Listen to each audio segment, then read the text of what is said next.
A jornada de José, do poço ao palácio. Imagine ser traído pela sua própria família, ser jogado em um poço, vendido como escravo e ainda assim encontrar um propósito para sua vida.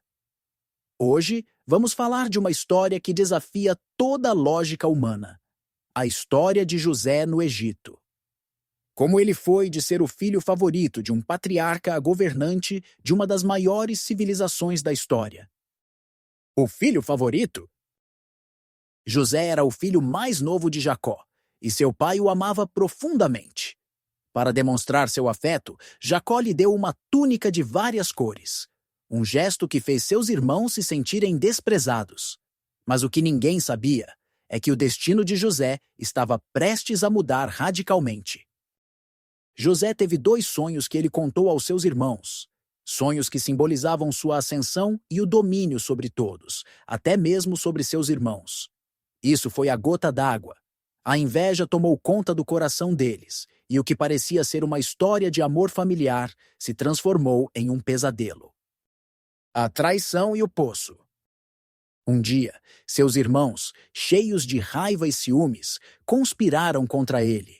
Eles o pegaram, o jogaram em um poço seco e o deixaram lá, esperando que morresse. Mas ao invés disso, venderam José como escravo para mercadores que viajavam para o Egito. Como poderia uma pessoa ser tão cruel com alguém da própria família? José, agora escravo, estava a caminho de uma terra distante. O Egito, para ele, parecia ser um lugar de trevas e incertezas. Mas o que ele não sabia era que esse seria o início de sua jornada para se tornar um dos homens mais poderosos do mundo antigo. A ascensão de José. No Egito, José foi comprado por Potifar, um oficial de alto escalão de Faraó. Mesmo sendo escravo, José se destacou pela sua habilidade, inteligência e caráter. Ele conquistou a confiança de Potifar e se tornou seu administrador.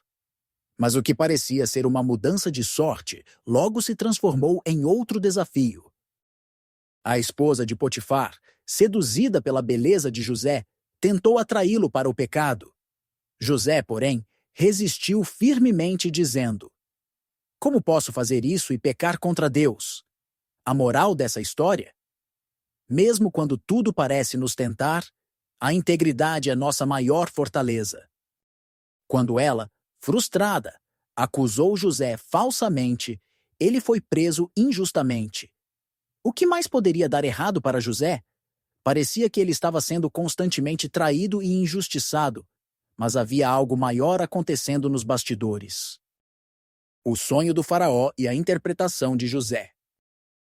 Na prisão, José conheceu 2 servos do faraó, um padeiro e um copeiro, que tiveram sonhos perturbadores.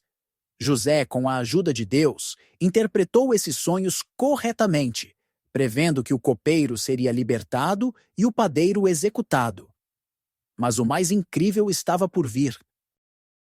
O faraó, atormentado por um pesadelo sobre 7 vacas magras e 7 vacas gordas, e ninguém no seu reino conseguia interpretar. Foi aí que o copeiro se lembrou de José. O que José revelou a seguir mudaria o destino do Egito e de muitas outras pessoas. José explicou que o Egito teria 7 anos de abundância, seguidos por 7 anos de fome severa. Ele sugeriu ao faraó que armazenasse alimentos durante os anos prósperos. Impressionado com sua sabedoria e coragem, o faraó nomeou José como governador do Egito. O encontro com seus irmãos. Anos depois, quando a fome se espalhou por toda a região, os irmãos de José viajaram ao Egito para comprar grãos. Eles não sabiam que o homem a quem estavam pedindo ajuda era o próprio José, o irmão que eles haviam vendido como escravo. José, com um coração cheio de perdão, revelou sua identidade e, ao invés de vingança, ele os perdoou e os convidou para viver no Egito. Ele disse: "Vocês planejaram o mal contra mim, mas Deus o usou para o bem." Essa lição de perdão e de como Deus usa nossas provações para nos moldar é algo que todos devemos lembrar. A história de José nos ensina sobre a importância da fé, da integridade e do perdão. Mesmo nas circunstâncias mais difíceis, José nunca perdeu a esperança em Deus e confiou que seus planos eram maiores do que qualquer traição ou injustiça. Em nossa vida, muitas vezes enfrentamos desafios, mas podemos aprender com José. Até nas adversidades, Deus está trabalhando em nosso favor. Qual é a lição que você tira dessa história? Como você pode aplicar o perdão e a confiança em Deus no seu próprio caminho?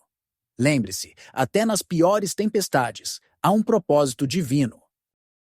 Se você gostou dessa história e quer saber mais, inscreva-se no canal e ative o sininho para não perder nenhum vídeo. Deus abençoe.